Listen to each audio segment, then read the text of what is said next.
Tassa bhagavato arahato samma sambuddhassa. Namo tassa bhagavato arahato samma sambuddhassa. Namo tassa bhagavato arahato samma sambuddhassa. Formation, the blessed one, the fully enlightened one. We pay homage to the Buddha, Dhamma, and Sangha.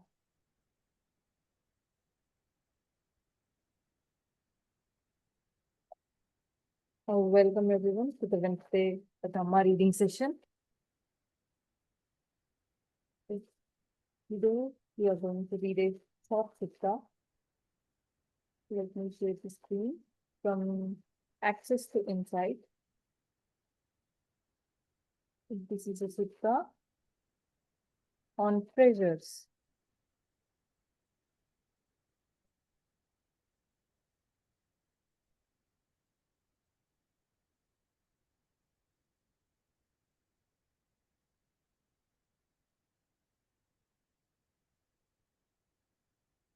Yeah.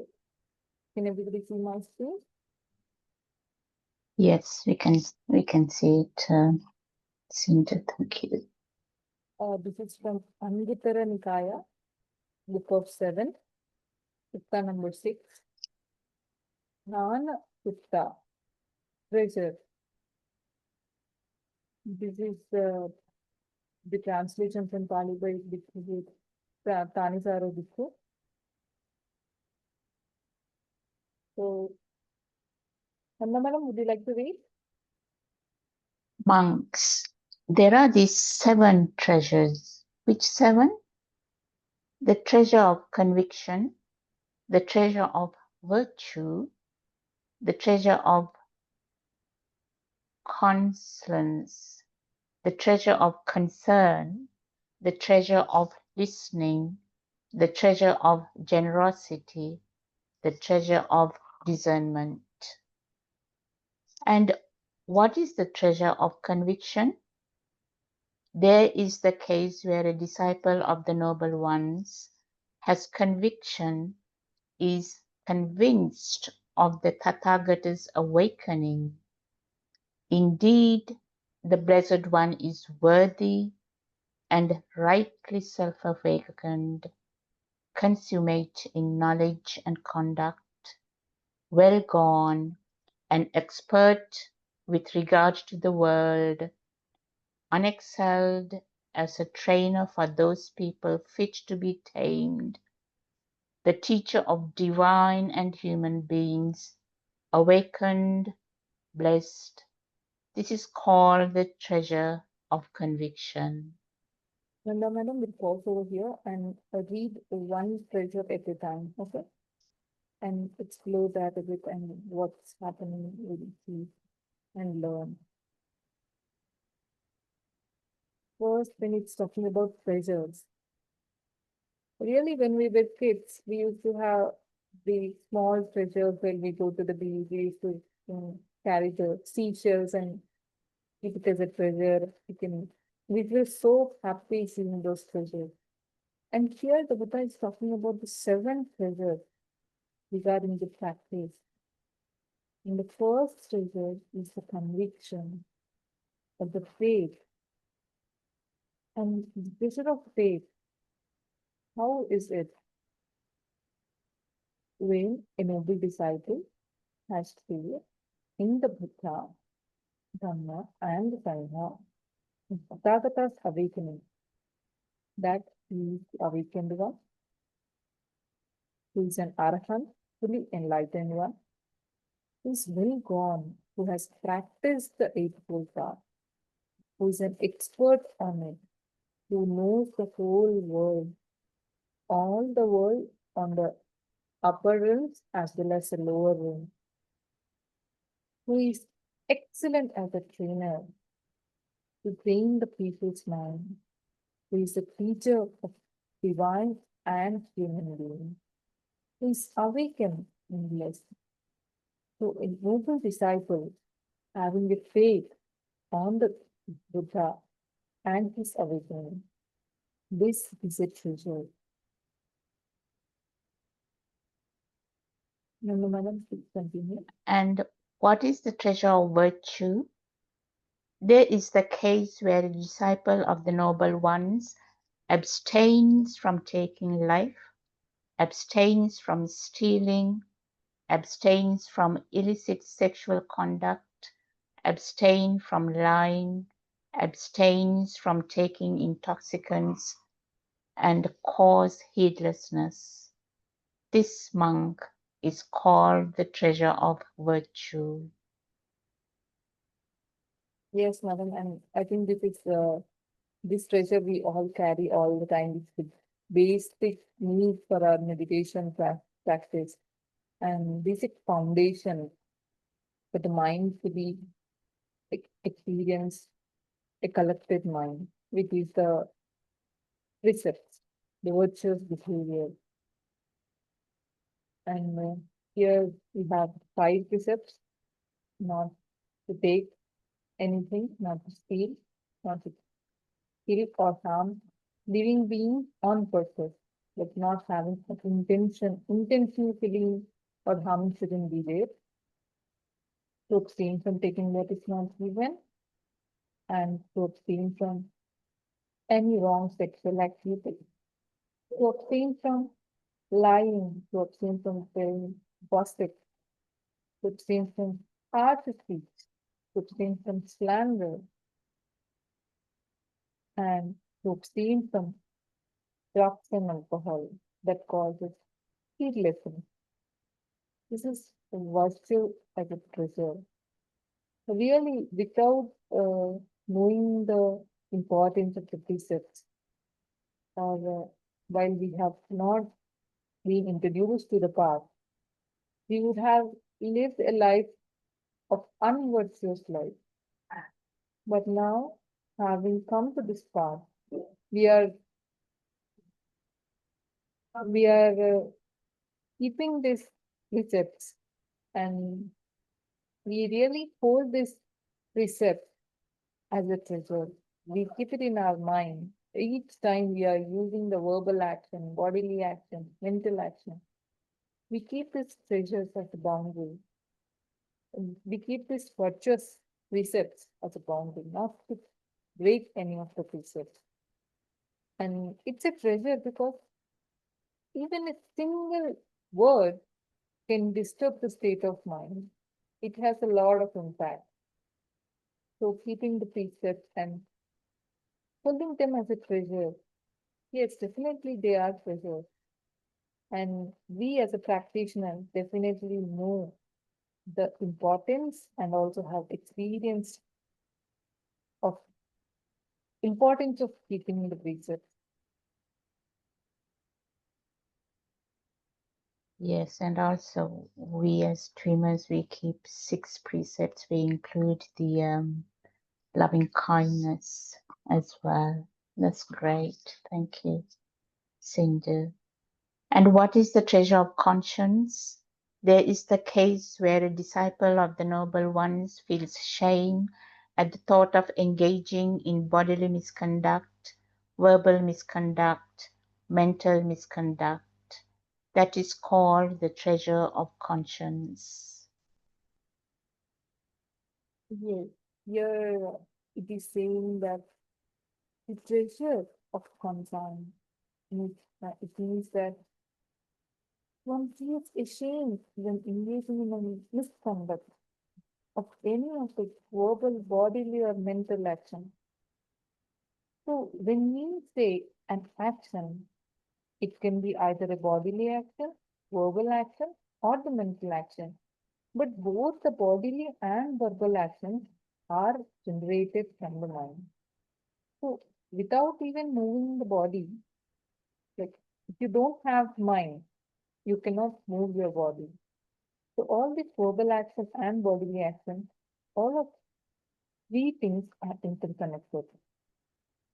So while we are doing any of the action, while speaking, while moving our body, And even while thinking, the act of action is being done.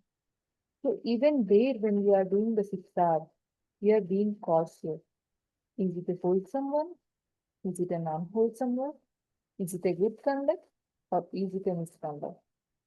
So this is what we are doing. Here we are following the right view, path of right view. And also we can see in our own practice by doing the pixels, we are following the right effort. And also for all of these things to happen, we have right mindfulness. Then only we will be able to do this. And what is the treasure of concern? There is the case where a disciple of the Noble Ones feels concern for the suffering that results from bodily misconduct, verbal misconduct, mental misconduct. This is called the treasure of concern.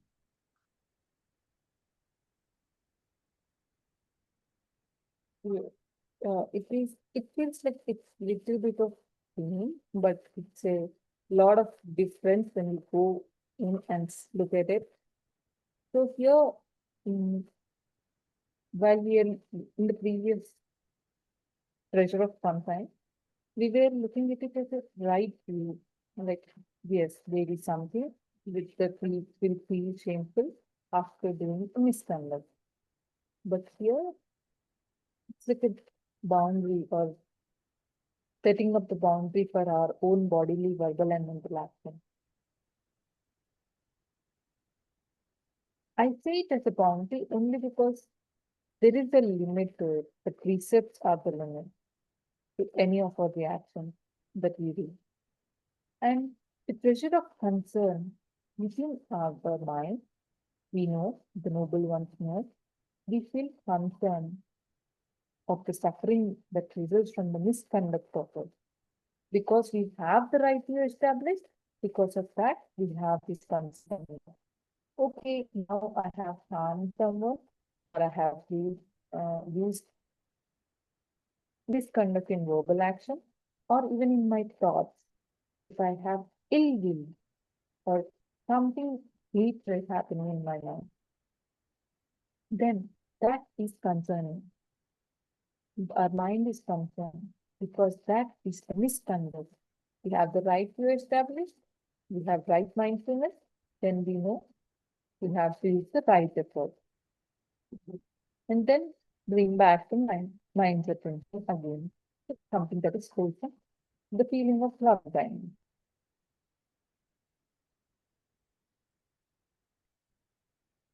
And what is the treasure of listening? There is the case where a disciple of the Noble Ones has heard much, has retained what he or she has heard, has stored what he or she has heard. Whatever teachings are admirable in the beginning, admirable in the middle, admirable in the end, that in their meaning and expression proclaim the holy life that is entirely complete and pure. Those he or she has listened to often, retained, discussed, accumulated, examined with his or her mind, and well penetrated in terms of his or her views. This is called the treasure of listening. Yes, and I think this is what we are finding within every Dhamma talk that we join in. We are finding the pleasure of listening to the Dhamma. And when we keep on giving the right ear to the Dhamma, when we keep listening, what happens? When we hear, then we practice. We train our mind in that direction. Then our mind gets inclined. Whatever is being heard, the theoretical part for the knowledge, we keep it in practice. And the Dhamma that we listen stays in our mind slowly as we keep repeating or keep attending the classes. The Dhamma gets invited in our mind. The teachings of the Buddha, the Noble Eightfold Path, is admirable in the beginning, admirable in the middle, and admirable in the end. In the beginning, while we are new as a beginner in the practice, we feel so happy, we feel so excited, we feel so joyful, so uplifted. And then in the beginning, it's admirable. In the middle, like right, we have equanimous state of mind. The mind is uplifted, still we are able to feel the happiness of the Dhamma, the joy of the Dhamma. And this Dhamma is also admirable in end. When a person is fully enlightened, then the Dhamma has now completely imbibed. He has completely let go of suffering. The little by little of letting go of suffering at each stage, it it's really admirable. It uplifts our mind. It lessens our suffering.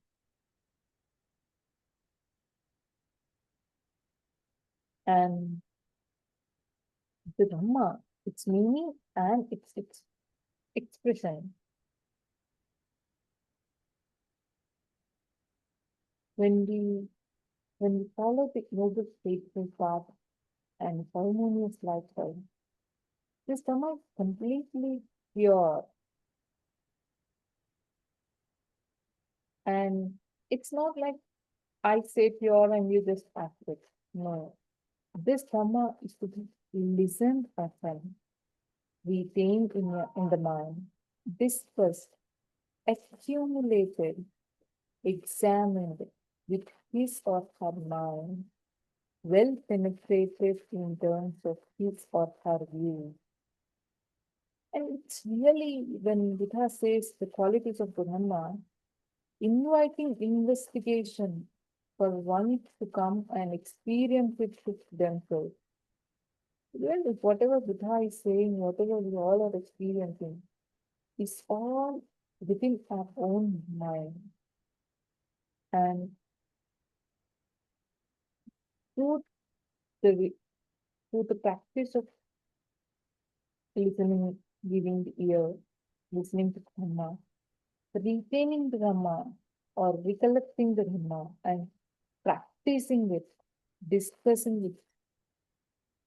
And if you have something interesting and you want to read about it, you start searching for it, you start accumulating information, and you don't stop there. You go ahead and examine it in your own mind. Is it working? Did I do that step? Is it true? What's taught in the Sutta? And when the Dhamma is well penetrated, what happens? The right view or the wisdom part develops. So all of these things happen when we have the process of listening.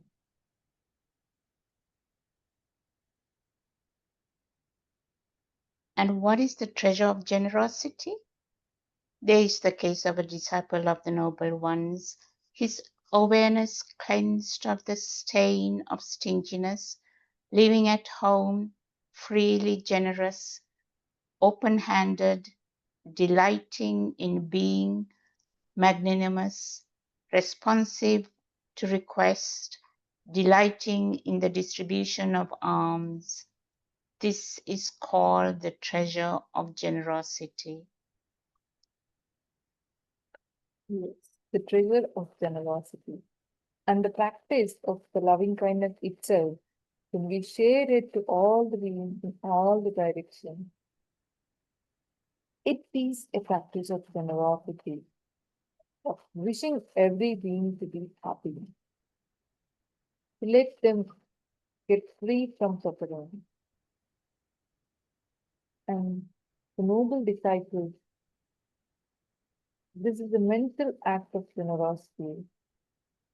So here, the generosity can be in different forms. It can be physical form, it can be mental form,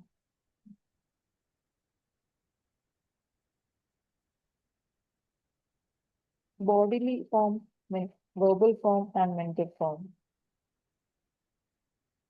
So what we are doing while sitting is a mental act of generosity. We are radiating the feeling of loving kindness, which is the mind being cleansed of the stinginess. We let go of the hindrances when we enter the first jhana, when we close our eyes. Then the hindrances are gone. When the mind is established in loving kindness, the mental acts of generosity is happening. Living at home, freely generous, open-handed, delighting in being magnanimous, responsive to requests, delighting in distribution of harm. So the bodily acts of generosity, the verbal acts of generosity, this generosity is a treasure. And really, the act of generosity in any form being done with an open mind definitely has a lot of impact on in our own practice. And we might have already experienced it in our day-to-day life.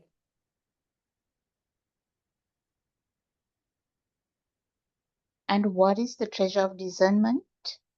There is the case where a disciple of the Noble Ones is discerning, endowed with discernment of arising and passing away, noble, penetrating, leading to the right ending of stress.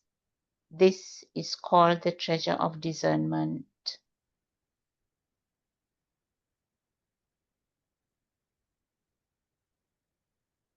Yes. The treasure of discernment.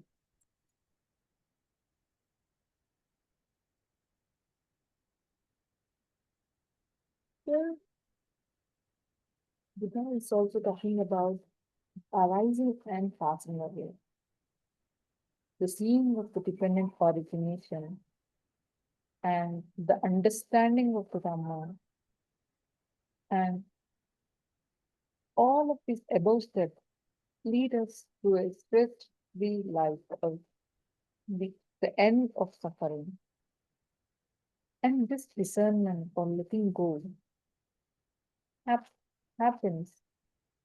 We know that we had enough of it. Now we no longer hold on to it. Now we have the right view established.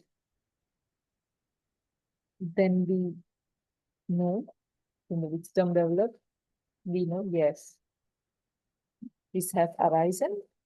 I know that this is going to be passing away.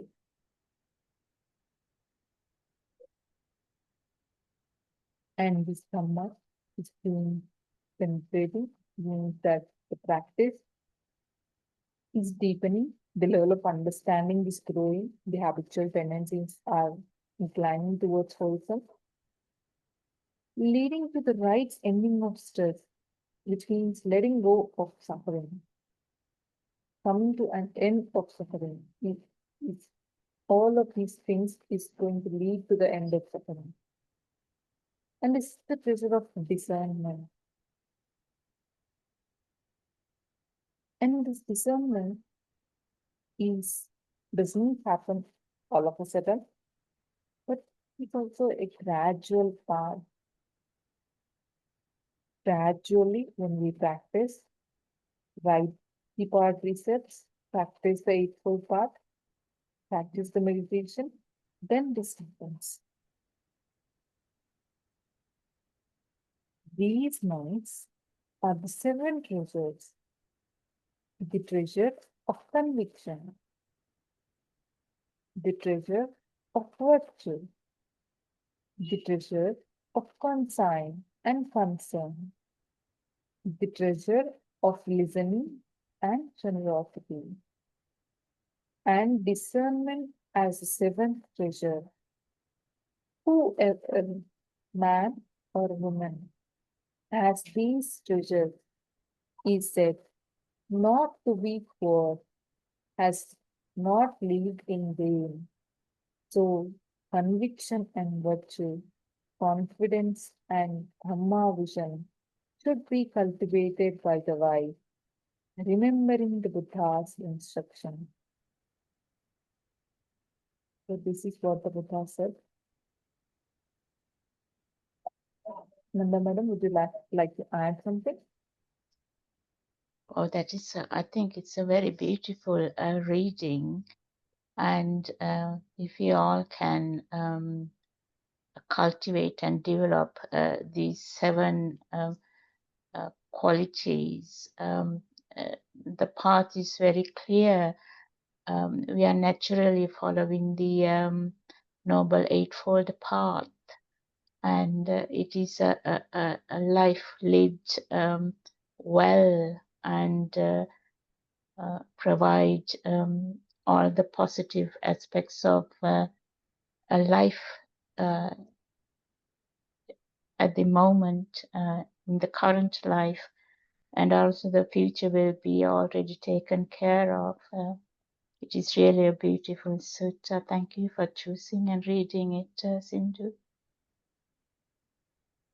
Thank you so much, Nanda madam. I really, he called me at around 6:30, 6:30, I guess.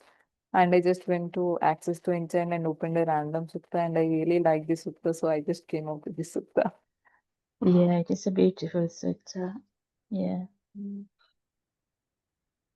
Any comments, Pai and Paul?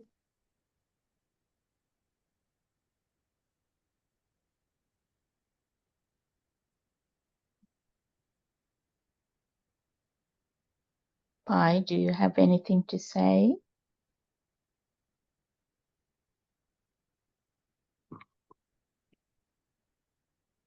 Okay, there are 2 short suttas. This is the reference for it. The Anguttara Nikaya 2.9 and some Sutta Nipata 1.2. I think this is a very short sutta. You can read this and also this just for the reference. Okay, I think, yeah. And this is like a sutta, this is from Sutta Nipata or Dhaniya Sutta, the Cattleman, Dhaniya. This is a discussion between Dhaniya, the cattleman, and the Buddha. This is like a poem kind of thing, or the conversation, the dialogue, and the answer. So I'll be the Dhaniya. Nanda madam, can you be the Buddha? Yes. Yes, so we'll read together. Dhaniya, the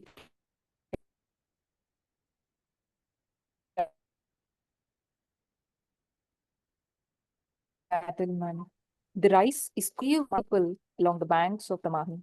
My heart is roof, my fire lit. So, if you want rain god, go ahead and rain. The Buddha, free from anger, my stubbornness gone, I live for one night along the banks of the Mahi. My hut's roof is open, my fire out. So if you want rain god, go ahead and rain. Dhaniya, no mosquitoes or glad flies are to be found. The cows range in the marshy meadow where the grasses flourish. They would stand the rain if it come. if it came. So if you want the rainbow, go ahead and rain. The Buddha, a raft well made, has been lashed together, having crossed over, gone to the far shore, I've subdued the flood. No need for a raft is to be found. So if you want rain god, go ahead and rain. Dhaniya, my wife is complaining, not careless, is charming, has lived with me long. I hear no evil about her at all. The Buddha, my mind is compliant, released, has long been nurtured, well tamed. No evil is to be found in me. So if you want rain god, go ahead and rain.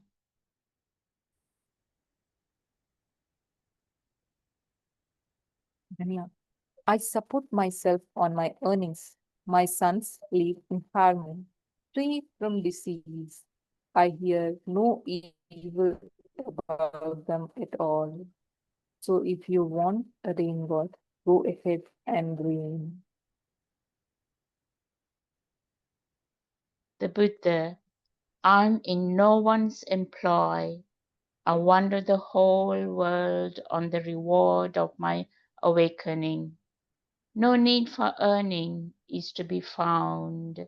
So if you want rain god, go ahead and rain. Dhaniya, there are cows, young bulls, cows in calf, and breeding cows, and a great bull, the leader of the herd.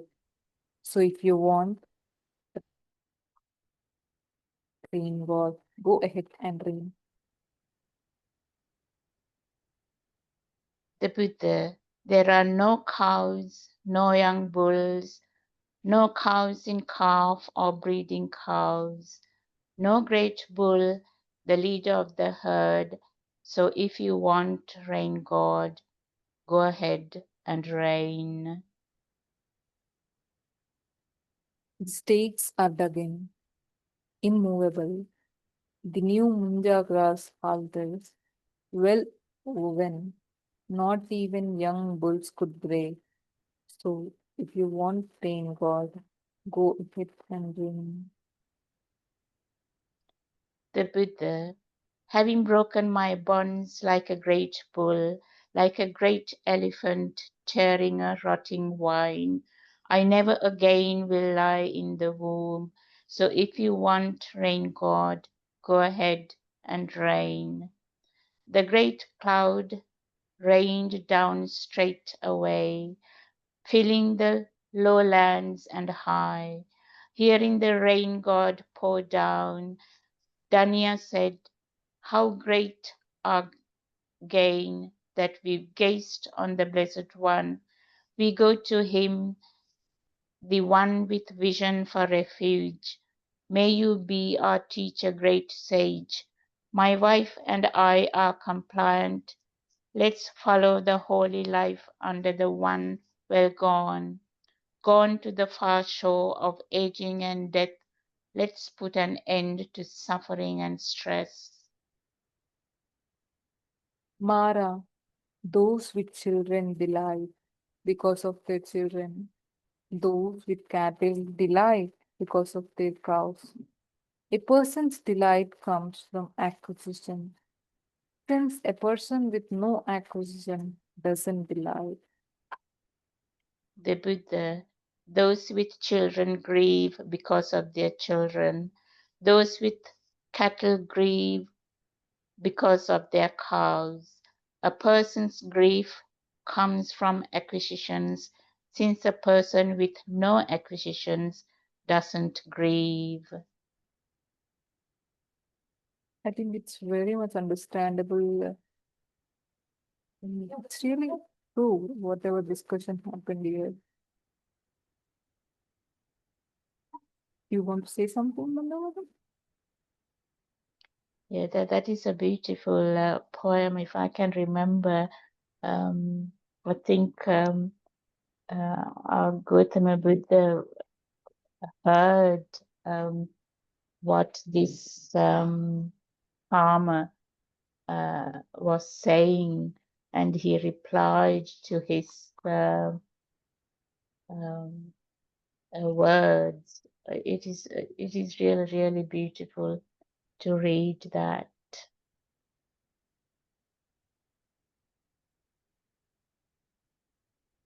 And there is one more short, very short sutta regarding consign and concern. Yes, this sutta. Yes, this is from Anguttara Nikaya 2.9. Lokapala Sutta, Guardians of the World.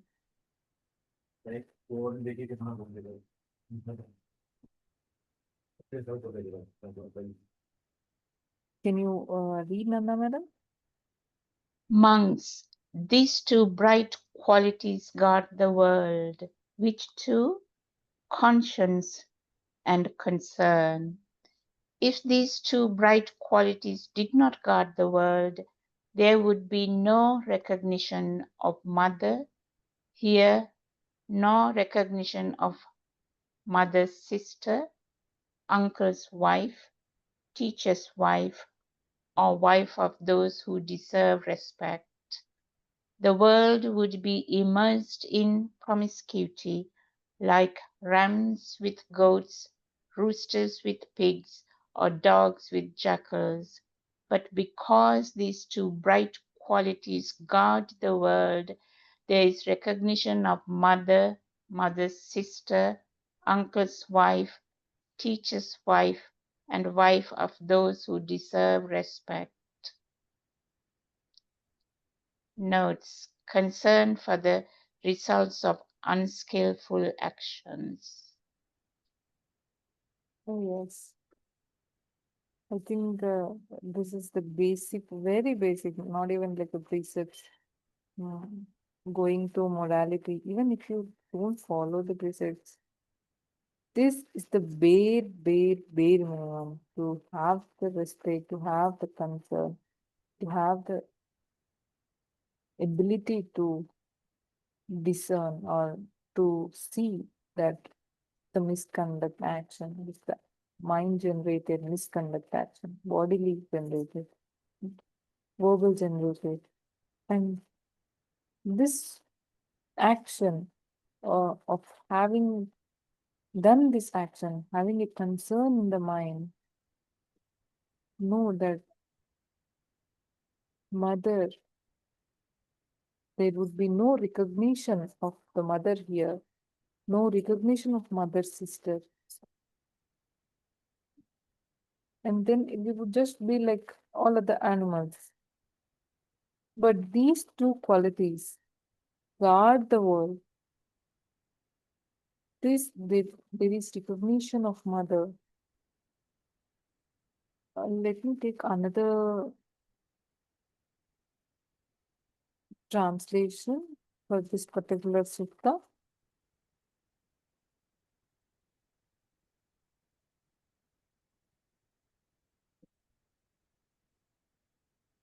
See, so you can read Bhikkhu Sujata's translation. These two bright things, mendicants, protect the world. What through conscience and prudence? If these two bright things did not protect the world, there would be no recognition of the status of mother, aunts, or wives and partners of tutors and respected people. The world would become dissolute like goats and sheep, chickens and pigs, and dogs and jackals. But because these two bright things protect the world, there is recognition of the status of mother, aunts and wives and partners of tutors and respected people. So it's almost the same. So this is what I have planned for reading. Also, do we meditate or do you want to meditate by yourself? Share the merits and continue your meditation? Or do you want to share something? Yeah, I think the last sutta to me, I was remembering, I think is moral shame and moral dread. Then one is Hiri, the other one I can't remember, maybe it's Otapa or something. That's very, very true actually. It's very good to read that. It does make a big difference if we live a virtuous life. We have no regrets, nothing to worry about actually. We can just relax and enjoy the peace and the contentment in life. Nothing to worry in our present life, and nothing to worry what happens when we die. Yeah, it's a beautiful readings you've chosen. Thank Yes. you. Thank you, madam. I think we can share the merits.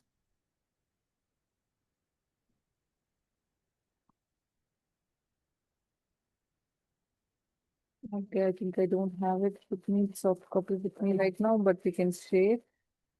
And the madam, we can read both together. May suffering ones Ones be suffering free, and the fear struck fearless be. may May the the grieving shed all all grief, and and may all beings find relief. May may all we beings share this share this merit that that we we have thus acquired for the for the acquisition acquisition of of all all kinds of happiness happiness. may May be beings inhabiting space and earth, Devas devas and nagas of mighty power, share share this this merit of power. ours. May they May long they long protect the Buddha's us dispensation. sa Sadhu, sa sadhu, sa. sadhu.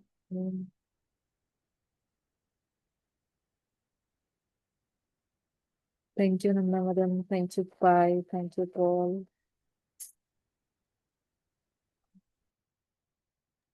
Wishing you all happiness. Thank you for the beautiful reading.